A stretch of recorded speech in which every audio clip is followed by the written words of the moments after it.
Welcome to Pathway Church. We are a church in the Claremont community of San Diego, a multi-generational group who cares about families, singles, adults, and kids.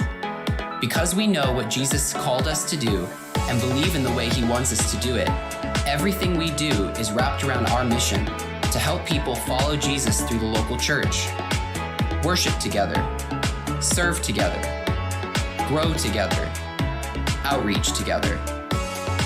We are all looking for a place to belong, and we believe that place is the church. So whether it's online or on campus, we're glad you're here, and we're happy to meet you.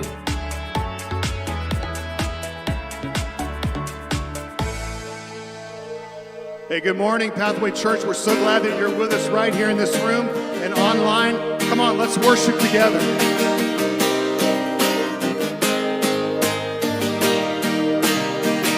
Come on.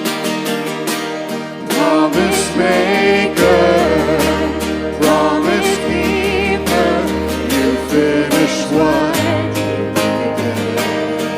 we believe it today. Our provision through the desert, you see it through. Yeah, you see it through.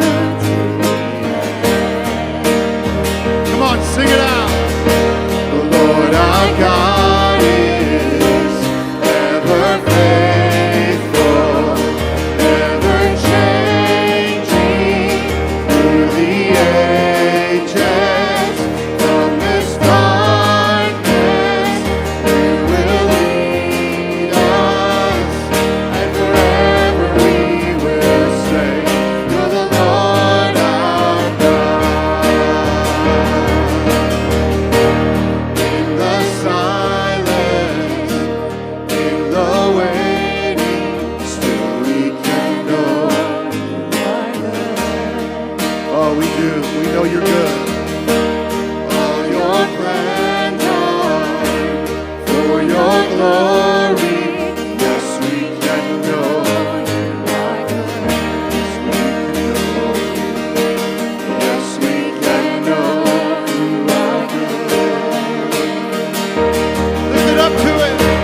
Lord, our God is ever faithful, never changing through the ages.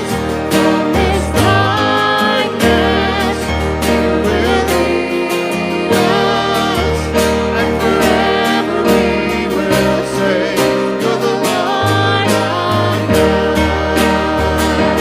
And I know that I know you never fail. I know that I know you never will. I know that I know you never fail. I know that I know you never will. You make mountains move, you make giants fall. You use songs of praise to shake prison walls. I will speak to my fear, I will reach to my doubt. You were faithful then, you'll be faithful now.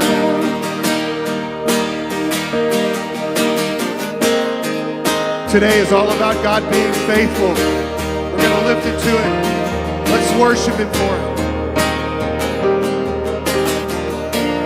I am holding on to faith, 'cause I know you'll make a way. I don't always understand, I don't always get to see, but I will believe it. I will believe it. You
Jesus, I will trust you. I will trust you.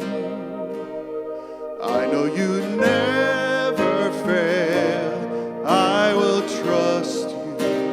Jesus, I will trust you. I will trust you. I know you never fail. I will trust you. Come on, let's sing it again. Jesus, I will trust you. I will trust you. I know you never fail. I will trust. Come on, let's tell him. Jesus, I will trust you.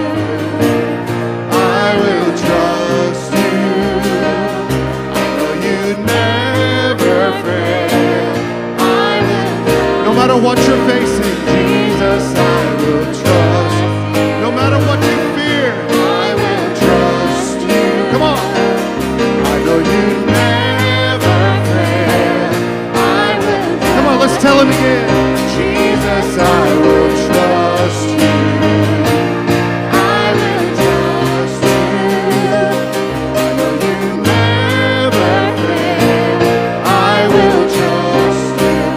Jesus, I will. Oh, we will, oh God. Jesus, I will. Come on, tell him. Jesus, I will. Yes, Jesus, I will. Yeah. Jesus, I will. The only thing I know is God, you're in control. In every little detail, you are close. I'll never be alone. Here in the unknown, the power of your presence fills my soul. Come on. The only thing I know is God, you're in control. In every little detail, you are close. I'll never be alone. Here in the unknown, power of your presence. Let's do that one more time. The only thing I know is God, you're in control. In every little detail, you are close. I'll never be alone. Here in the unknown, the power of your presence. Bring it down. The only thing I know is God, you're in control. Every little detail, you are close. Never be alone. Here in the Unknown, power of your presence fills my soul. Come on, one more. The The only only thing I know is God, you're in control. Yes, you are. Every little detail, you are close. Never be alone. Here in the unknown, power of your presence fills my soul. Jesus, I will trust you. I will trust you. I know you never fail. I will trust you. Jesus, I will trust you. I will trust you. I know you never fail. I will trust you. Jesus, I will. Oh, Jesus, I will. Come on, tell him. We will trust you, Lord. Jesus, I will trust you, God. I will trust you, God. Jesus, I will. We trust you, God. No matter what we're facing, God. Jesus, I will. We lift it up to you, God. Receive our worship, oh God. Jesus, I will trust you. I will trust you, God.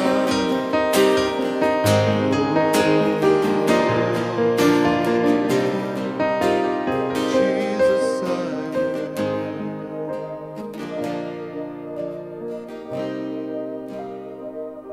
Jesus, we stand in this place today, in this space of worship, knowing that you are so faithful. No matter what we go through, no matter how we feel, we are not alone. You're always with us. No matter what we go through, no matter how we feel, you are in control. Nothing is outside of your control. No matter what we're going through or how we feel, you are so powerful and so strong and so willing and able to step into our lives when we come running to you.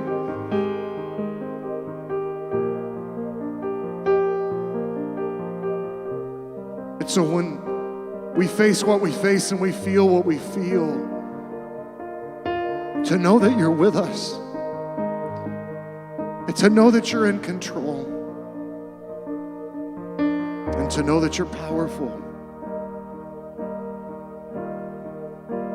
It changes us. I am no longer afraid. I can trust you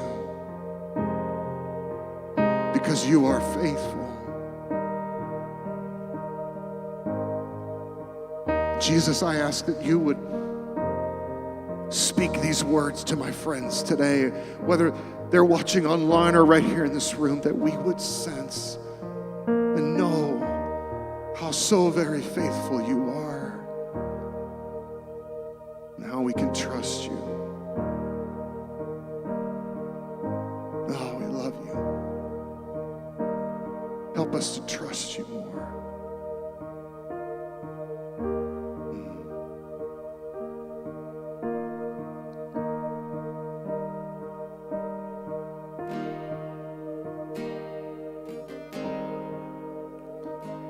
We want to teach a new song, and I'm real excited because it's from one of our own. Brooke wrote a song for us. I don't know, a couple months ago, I was preaching. She was right down here in front, and I read this scripture, and it said, "Because of His grace," and I just felt like that was just a theme that was resonating. And so I said to her, "Brooke, you need to write a song on that." Well, wouldn't you know, she did. She actually copyrighted it too, so this is cool, right? So this is an original, and this is for us as a church. We need to hear this today. Come on, Brooke.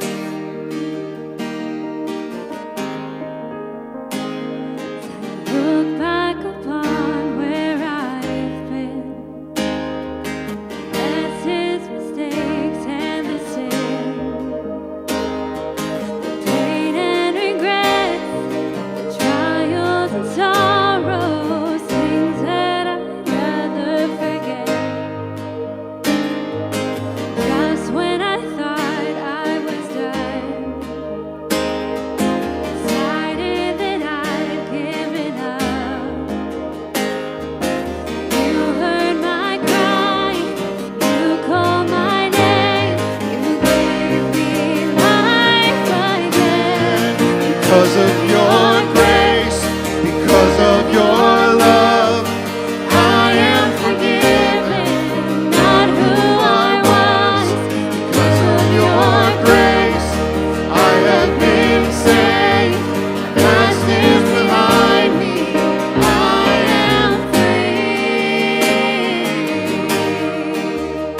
good, isn't it? We're going to do it again so you can catch on to it and sing it with us.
Come on, sing it. Because of your love, I am forgiven.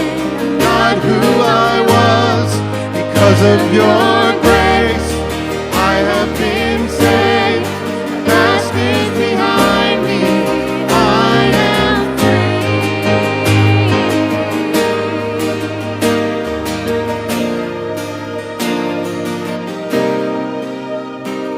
I like this part the best. Through your merciful embrace, I am standing in this place.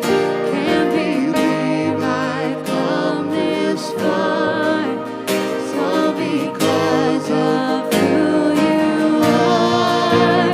Through your merciful embrace, I am standing in this place.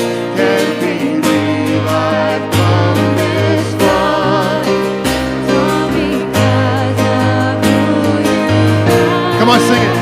Through your merciful embrace, I am standing in this place. Can't believe I've come this far. It's all Because of who you are. because of your grace, because of your love, I am forgiven. Not who I was. Because of your grace, I have been saved. The past is behind me. I am free because of grace. Because of your love, I am forgiven. Not who I was. Because of your grace, I have been saved. The past is behind me. I am free. And everybody said, amen, amen. God is a great God, isn't he? That song just resonates that. Oh, man. I feel like we want to keep worshiping, but we can't, I know. Tell somebody you're glad to see him today before you see it. Let's get ready for our study.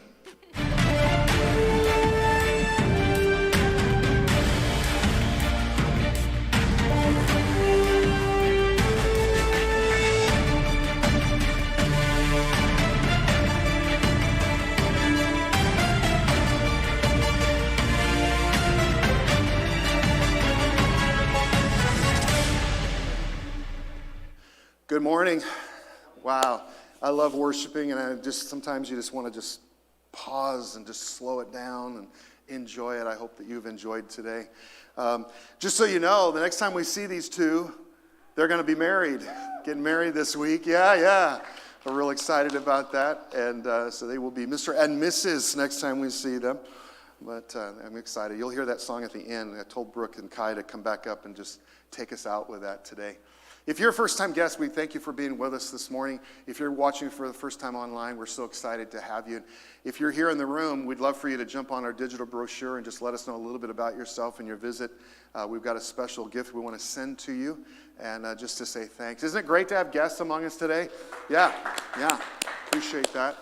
Turn to the person next to you and just tell them, I'm so glad you're sitting next to me today. Would you do that? Tell them, you look so good today. Yeah. If you're with somebody today watching, I encourage you to do the same. It's great to be together.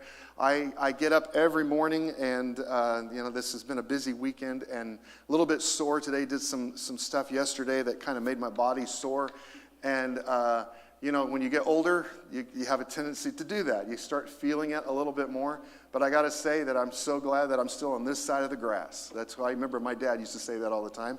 And it is great to be alive. Amen? Let's try that again. It's great to be alive. It is. It's great to be breathing. It's great to be here, to see your smiling faces, and to know that God is in control and God is faithful. So let's get into our study today. This is part 13 of our series, if you can imagine. We've been talking about 3 Old Testament originals for the last several weeks throughout summer.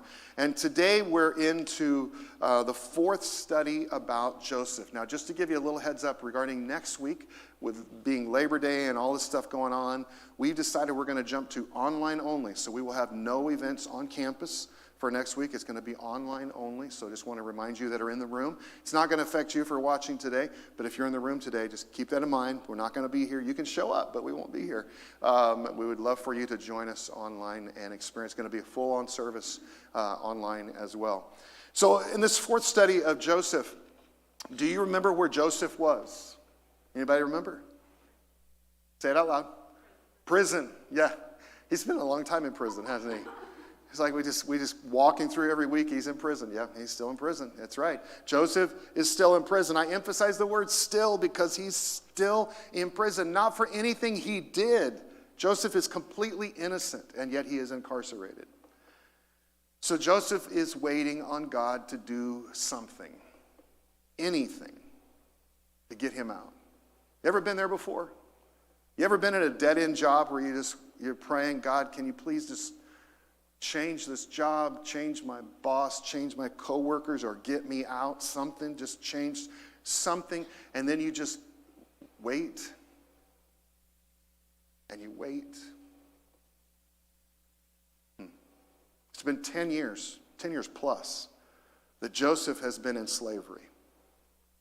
We don't know how long Joseph has been in prison up to this point, but suddenly 2 new inmates show up. Remember we talked about them last week? The cupbearer and the baker. If you remember those guys. Pharaoh's chief cupbearer and baker, I almost want to say the candlestick maker and that too, offended, that's a little funny joke there. Anyway, offended their royal master. Pharaoh became angry with these 2 officials, and he put them in prison where Joseph was. There was no coincidence in that because God was orchestrating that. And wouldn't you know, the cupbearer and the baker have dreams, which, like we talked about last week, are very important to Egyptian culture. They are predictive in the future. They thought they were predictive in the future. So they're freaking out because they don't know what the dreams mean. And so Joseph tells them that God can give them an interpretation. And so Joseph gives the royal cupbearer a good interpretation. And then he also tells this guy, please remember me. When things go well for you, please remember me. Mention me to Pharaoh so he can get me out of this place. I'm in prison, but I did nothing to get here. I don't deserve this. And then we read 3 days later, 3 days later, Pharaoh restored the cupbearer to his former position so he could again hand Pharaoh his cup. And I'm sure Joseph was thinking things are going to get better soon. It's going to get better than this. But when the cupbearer got back to his old position, we read in verse 23 that the Pharaoh's chief cupbearer forgot all about Joseph, never giving him another thought. And so Joseph is still in prison. Come on, read that with me. Joseph is still in prison. It's not fair. It's the way it is. That's where he is. Even though the cupbearer forgot Joseph, God didn't forget him. God was still working. God's timing just hadn't happened yet. There's no way that Joseph could have known that God was still working.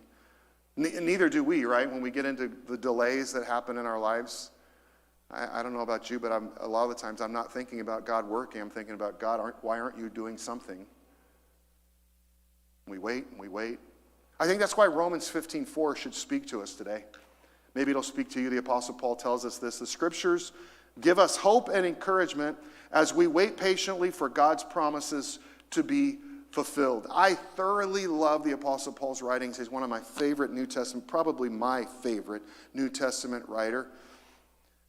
And I love how it says that the Scriptures give us hope and encouragement. I totally agree with that. And then I read a phrase that bothers me. Does it bother you?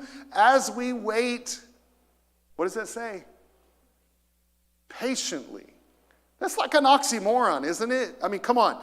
Waiting patiently. Who of us waits patiently? That's what I want to say to Paul. Come on, Paul, what were you thinking when you wrote this? Waiting patiently is not what most people do, not most people that I know. We order things online and we get frustrated when they can't come sooner, right? Or you get really frustrated when the package is delayed.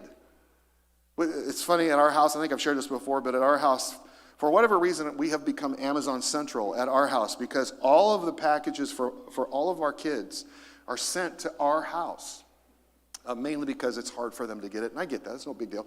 But we have, like yesterday, I went to go out to the front door, and I opened the front door, and I was going to do the security screen door, and there were 6 packages stacked right there blocking the screen. I had to push open the screen door to get the packages, and none of them were for me. That's the bummer of it all, right? So sometimes, yesterday we had this. I won't tell you who it was because he's in the room. But they'll come over to our house and they'll sit and they'll wait because they're waiting for a package to be delivered. Right? And you'll wait and it's like I said it was going to come. Right? That's the way we are. Nobody waits. What's that word? Patiently. Nobody does that. Don't look at anybody near you, but nobody is like that, right? No one likes to wait. I can assume that you don't like to wait. I hope that's all right. At least I'm very certain that I don't like to wait. Patiently isn't even in my vocabulary if I'm trying to describe waiting. But when I finish off Paul's statement in Romans 15, something changes in me. Look what it says. The Scriptures give us hope and encouragement as we wait patiently for God's promises. Kind of changes it, doesn't it? I can wait if something is worth the wait. Anybody else like me in that? Like if you're waiting on a good meal to be fixed and you've been looking forward to it, you can wait a little bit longer. It's not quite ready. Okay, I'm smelling it, but I'll wait. Right? I can possibly be patient in the waiting if I know that it's worth it. Paul says that we are to wait patiently for God's promises to be revealed. Based on God's promises through Scripture, based on all that God has done in my life, I can confidently tell you that God's promises are worth waiting for. I want you to think about that for a minute today. That's really what this day is all about. That's what we're going to see in the life of Joseph. It's so exciting. We've come to this point, and it's like the buildup is here, and he's been in prison all this time, and now we come to a point where God was orchestrating the events of Joseph's life for a greater purpose. In fact, today is an awesome day, but we're going to see it's even bigger than, and I am repeating that idea from last week. I've grabbed it and pulled it back in, that God is orchestrating the events of Joseph's life for a greater purpose. Joseph doesn't know it, but we've already read it. Remember in verse 23, Pharaoh's cupbearer forgot all about Joseph, never giving him another thought. And so as the days go by and the weeks go by and the months go by, it becomes clear that the cupbearer is not going to remember him. So what does it feel like to be forgotten?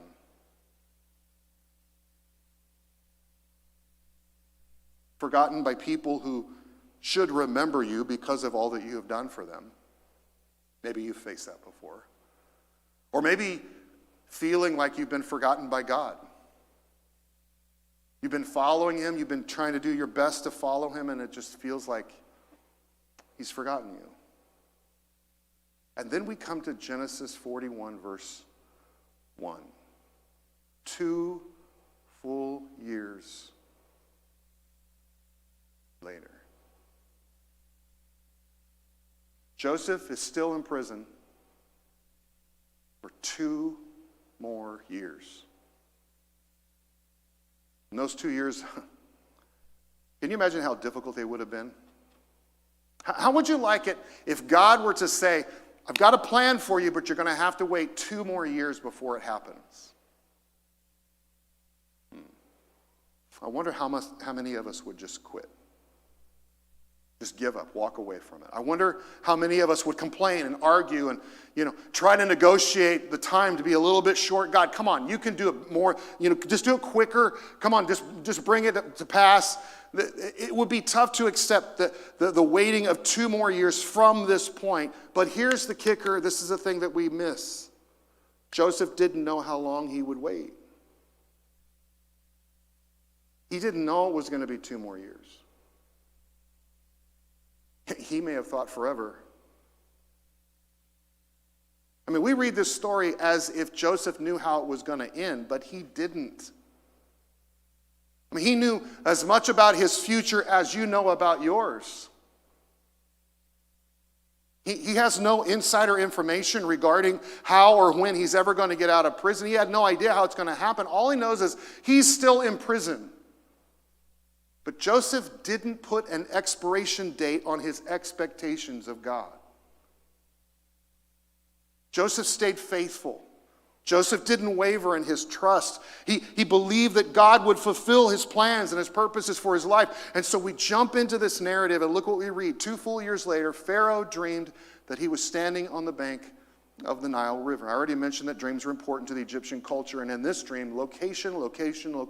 Location is everything. Pharaoh is standing on the bank of what? The Nile River. The Nile River was the very source of life of ancient Egypt. It was their core.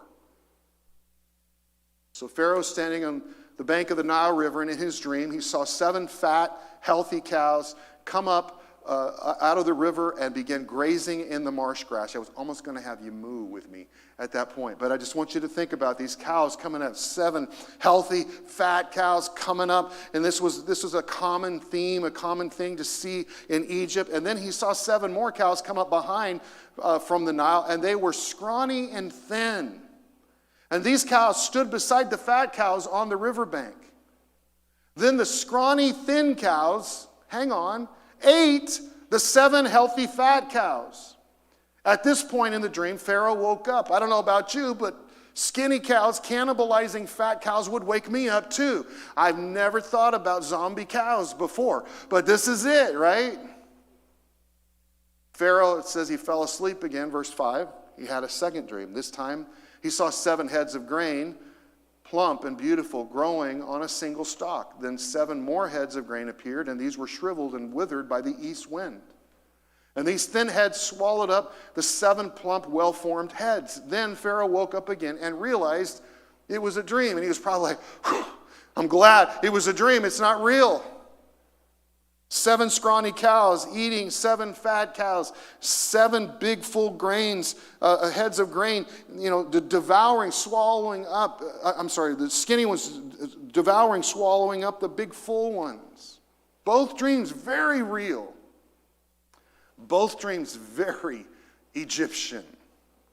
The cows eating the lush marsh grass of the Nile River, the grain withered by the well-known east wind, all of this stuff, you could go on Google and easily look it up. All these were Egyptian icons, grain, cows, Nile, all of this. Both dreams were about agriculture, which ancient Egypt was all about. Egypt was dependent on its agriculture. Everything revolved around the life of plants and animals. So these were very relevant dreams for Pharaoh and very alarming. Thin cows eating fat cows. Thin heads of grain swallowing up plump ones. I'm not a farmer, but this is not natural. And I'm sure that's why it woke him up. The dreams were distressing to Pharaoh because it happened twice. Same outcome, just in a different form. So the next morning, verse 8, we read that Pharaoh was disturbed by the dreams. Why? Well, they were a little scary, but beyond that, it was because Pharaoh was seen as one of the gods of Egypt. I don't know if you know that, but he was worshipped as one of the gods. And so, if he didn't know what these dreams meant, he was scared. He was confused. He was stressed. Within ancient culture, when something is repeated, it's known to be important. So Pharaoh knew that something was desperately wrong, but he didn't know what. And it was freaking him out. And so he goes to his usual source of info, his counselors. And look what it says. He called for all the magicians and all the wise men of Egypt. This is early in the morning. He's calling for everybody. Get everybody in the room, because something is not right. When Pharaoh told them his dreams, not one of them could tell him what they meant. Now things are getting serious. I mean, he was already a little freaked out by this, but now he's really freaked out. Dreams are supposed to tell you what's going to happen in the future, but he doesn't know what he's being told. No one knows. And Pharaoh's frustration, Pharaoh's stress, Pharaoh's fear at being unable to understand his dreams was way too familiar for the cupbearer who was standing nearby. Remember that guy? The cupbearer who had a dream that Joseph interpreted for him? And it causes him to remember Joseph. Take a look, verse 9. Finally, the cupbearer, the king's chief cupbearer, spoke up.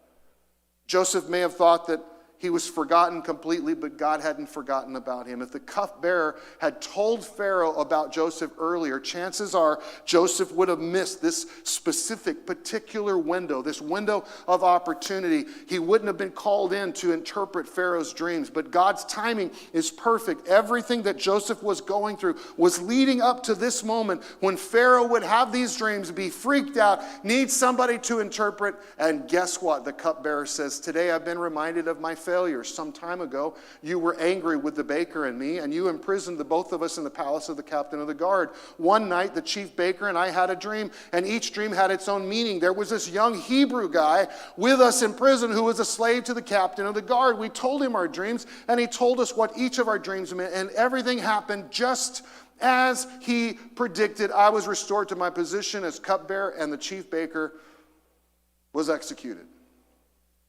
There, I said it. So he remembers Joseph. It's awesome. Where is Joseph? He's still in prison. So Pharaoh sends for Joseph at once. Yay! He's getting out. And he's quickly brought from the prison. I mean, this day, come on, think about it. Just put yourself in Joseph. I was going to say shoes. He probably didn't even have shoes. He's probably just, it was terrible in this prison.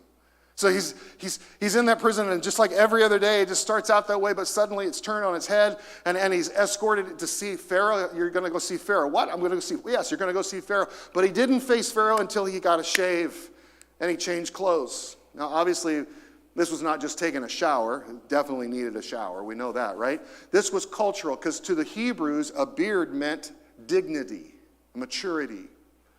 But for Egyptians, most body hair, especially a beard, was offensive. So Joseph took the time to shave so he wouldn't offend Pharaoh. After he shaved, he changed his clothes. He went in and stood before Pharaoh. He probably never dreamed this would ever happen in a million years, right? Before the ruler of the most powerful nation of the world at that time. And then Pharaoh says to Joseph, "I had a dream last night." Joseph's like, here's this dream thing coming up again. This is like, repeats. And no one here could tell me what it means. That's exactly what I just faced a couple years ago. But I have heard that when you hear about a dream, you can interpret it. Do you realize this is the third time in Joseph's narrative where a pair of dreams enters into the narrative? Isn't that interesting? It's crazy how many times dreams pop up in Joseph's story. Dreams prove to be instrumental to God's plan in Joseph's life. So Pharaoh shares his dream because he heard that Joseph could interpret, and no one else could give Pharaoh any kind of interpretation. Now you got to stop and you got to think about this. Pharaoh is sharing his dream, and he's looking for Joseph to give the interpretation. What a great opportunity to capitalize on right now for Joseph, right? This was the moment where he could make a deal with Pharaoh. Easily negotiating his freedom, his payment. Hey, I'll interpret it, but can you guarantee that I'll get out of prison? Or Joseph could have taken the time to share his situation. He could have said, before I interpret, can I tell you a little bit about my story? My situation of injustice and circumstances and how I've been betrayed and sold by my brothers, and now I'm in prison for a crime I didn't commit. This was the moment. This was the chance. But he doesn't do it. He doesn't say anything. I mean, as much as Joseph wants to be released, and come on, we know he wants to be released from prison. You realize he doesn't say anything about it at all. Joseph was concerned about how God was using him in the moment, not about his own situation. I think it's obvious to Joseph that God has brought him here for a purpose, and his focus was to serve God and give God glory. Friends, God doesn't prepare us so we can promote ourselves. God prepares us so we can be used by him. Joseph clarified the source of his ability in verse 16. It is beyond my power to do this. But God can tell you what it means and set you at ease. I love this. Joseph shares his faith about God to the most powerful man in the whole world at that time, and he doesn't flinch. I mean, I love how he starts it and he says, I can't do this. But God can. And God can do it through me. And he will give you peace. So Pharaoh told Joseph his dreams.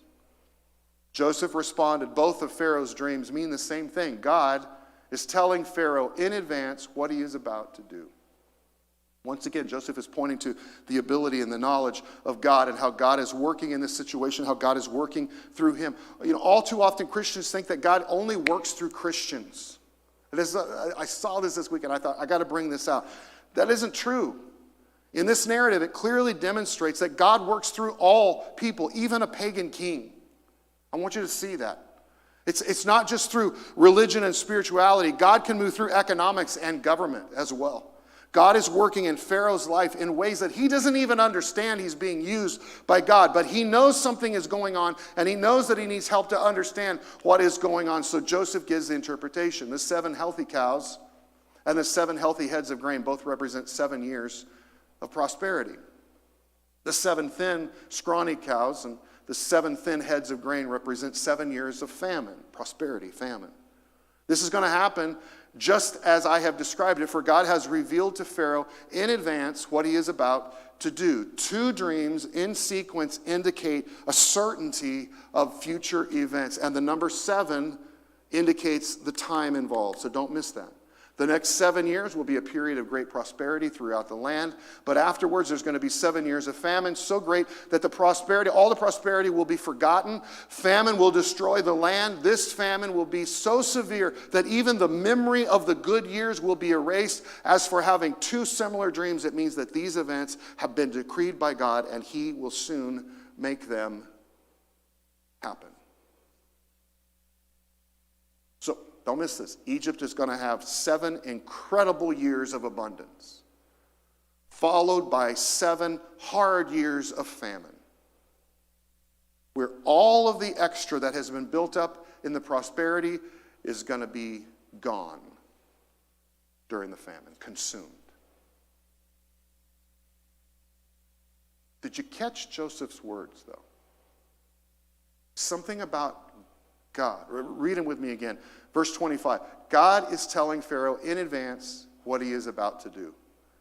Verse 28, God has revealed to Pharaoh in advance what he is about to do. Verse 32, these events have been decreed by God, and he will soon make them happen. Do you see this? You know what Joseph is saying? God is in control. God is making things happen. And some of us need to hear that today. God is in control. He's making things happen. Maybe you need to be reminded of this today. Maybe you are facing circumstances that are worrying you, that are stressing you out. Maybe you're going through something that is overwhelming you, and you need to be reminded that God is in control, that God is making things happen, that God is at work in your life right here, right now, just like the Apostle Paul tells us, God makes everything work out according to his plan. Now this week, it struck me that Joseph could have stopped right there. He gives an interpretation, tells Pharaoh exactly what's going to take place. He did all that Pharaoh asked. Pharaoh was just asking for an interpretation, so that's all that he gave him. But the thing about Joseph, he was more than a dream interpreter. He was more than a prophet, let's say, as we've seen in his story. I mean, we saw it with his father shepherding. We saw it with Potiphar running his house, if you've been with us in this series. We saw it when he went to prison, that the prison warden noticed some things about Joseph and put him in charge. What we've learned is that Joseph was also an amazing administrator.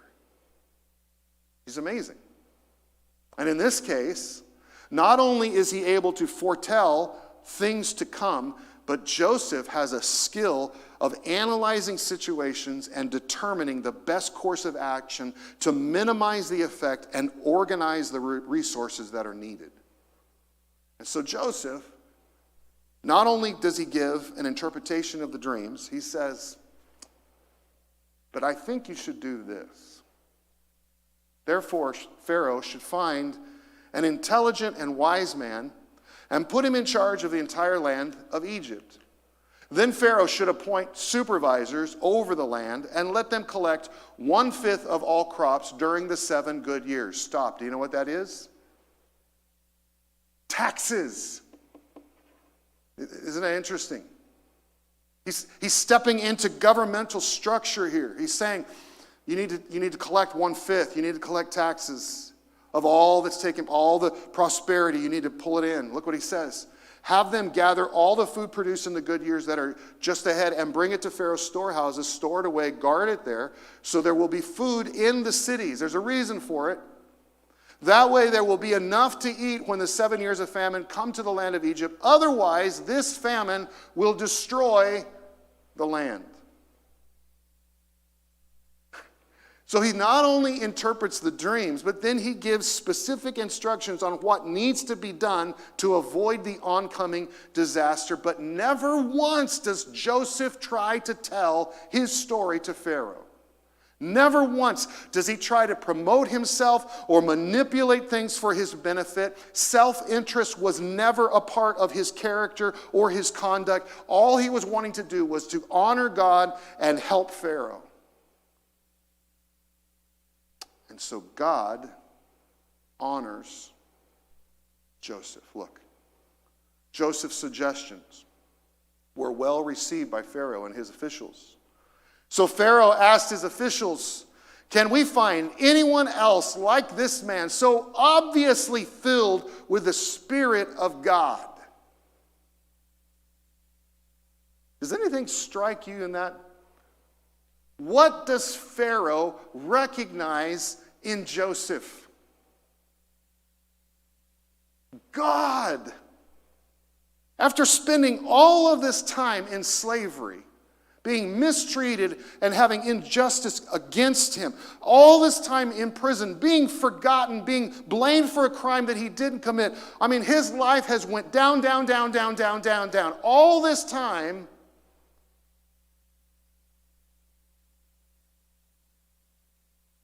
Joseph is still living for God. Now, I don't know about you, but I feel challenged, maybe a stronger word would be convicted, by this. Because I know that my faith sometimes is confronted by just really easy, I call them easy, based on Joseph, easy trials and difficulties that I face. Circumstances that really is not going to shake my world all that much, but I struggle in saying, God, where are you in this? And I read stories like this and go, this guy had some faith, man. Isn't it interesting that if you've been with us all throughout this story of Joseph, it kept saying the Lord was with Joseph, the Lord was with Joseph, the Lord was with Joseph. But do you realize that God never speaks in this story to Joseph directly? At least it's not recorded. Other than maybe the dreams in the very beginning. And yet, when Joseph is in a position of opportunity,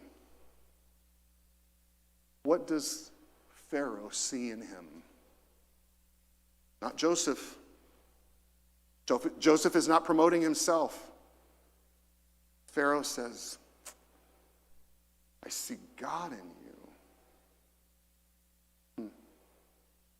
He sees God working through Joseph. Pharaoh's statement shows that he knows God is working through Joseph, rather. I don't see this as a theological statement, so don't get confused here. I simply believe that Pharaoh was seeing something that is evident. This is a pagan king, but he's seeing something that is divine, that is supernatural. He was willing to acknowledge that there was a God who would work through Joseph to give the interpretation of the dreams and the advice that he was giving. And don't miss the fact that Joseph's promotion wasn't just because he was spiritual.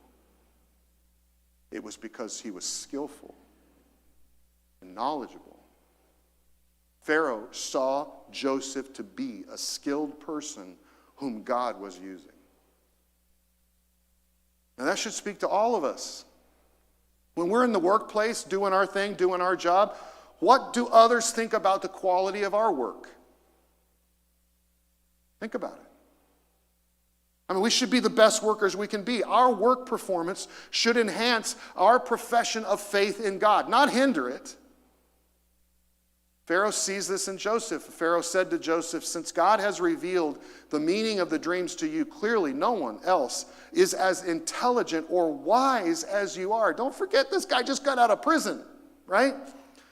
You will be in charge of my court, and all my people will take orders from you. Only I, sitting on my throne, will have a rank higher than yours.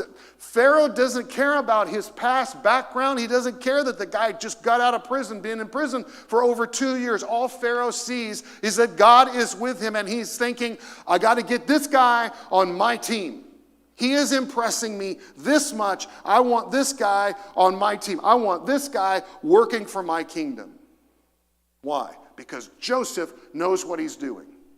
All the other knuckleheads in my courtroom right now, in my court right now, they don't know what's going on. But this guy knows what's going on. Now here's the kicker. You know why all the other knuckleheads didn't know what was going on? Because God was speaking.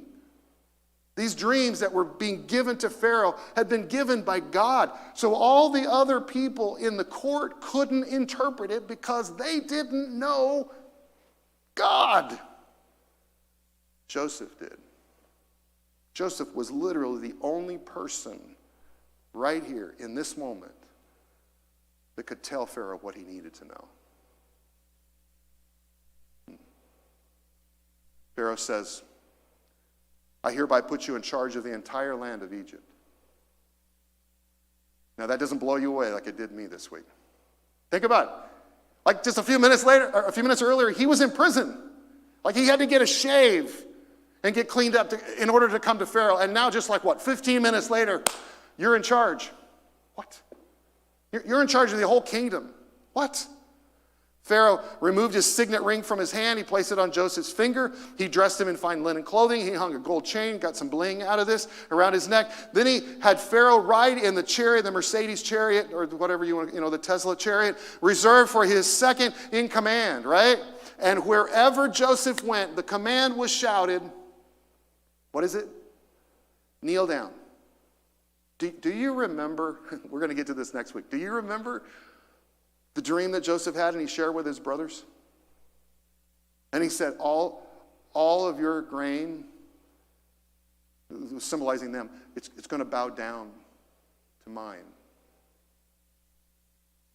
Do you think right then those dreams were popping back into Joseph's head? Like, wait, what did you say they were going to do? They're going to kneel down. Wait, they're going to kneel down to me? Yeah. Do you think in that moment, I don't know, but do you think in that moment that Joseph was like, it's happening. It's happening. God's plan is happening. You ever have a moment like that? Where you realize all of a sudden, whoa. God is right here in this moment, right here doing something that he said he was going to do in my life. So Pharaoh put Joseph in charge of all Egypt. I bet Joseph didn't see that coming that day. All he was hoping to do was get released out of prison. And now he's being promoted to second in command of Egypt. Pharaoh then made two other highly symbolic actions. Look what he does to establish Joseph. Pharaoh gave Joseph a new Egyptian name, Zephanath-Paneah. Get this.